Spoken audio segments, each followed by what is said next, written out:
लोकसभेसाठी राज्यामध्ये उद्या 13 जागांवर मतदान पार पडतंय आणि मुंबईसह पुणे, ठाणे, कल्याण, पालघर, भिवंडी, धुळे, नाशिक, दिंडोरीमध्ये मतदान होत आहे। अनेक बड्या नेत्यांची प्रतिष्ठा पणाला लागली आहे। उद्याच्या मतदानासाठी प्रशासन सुद्धा सज्ज झालेलं आहे। तगडा पोलीस बंदोबस्त सुद्धा तैनात करण्यात आलेला आहे। मतपेट्या सुद्धा केंद्रावर रवाना झाल्यात आणि मुंबईमध्ये 30,000हून अधिक पोलिसांचा फौज फाटा तैनात असणार आहे।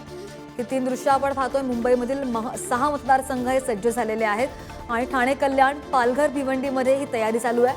नाशिक, दिंडोरीमध्ये सुद्धा प्रशासन मोठ्या प्रमाणात कामाला लागलंय। तर भिवंडीमधील मतदानाच्या तयारीचा आढावा घेतलाय आमचे प्रतिनिधी मोनिश गायकवाड यांनी। पाहूया। महाराष्ट्रातील लोकसभेच्या 5व्या टप्प्याचे मतदान आता सुरू होणार आहे।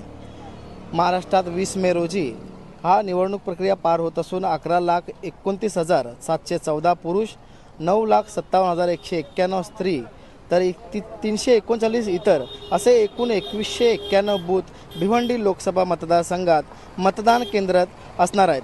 त्यासाठी आज ईव्हीएम मशीन पेट्या घेऊन अधिकारी आपापल्या केंद्रावर जात असून कुठलाही अनुचित प्रकार या ठिकाणी घडू नये यासाठी मोठ्या प्रमाणात पोलीस बंदोबस्त या ठिकाणी ठेवण्यात आला आहे।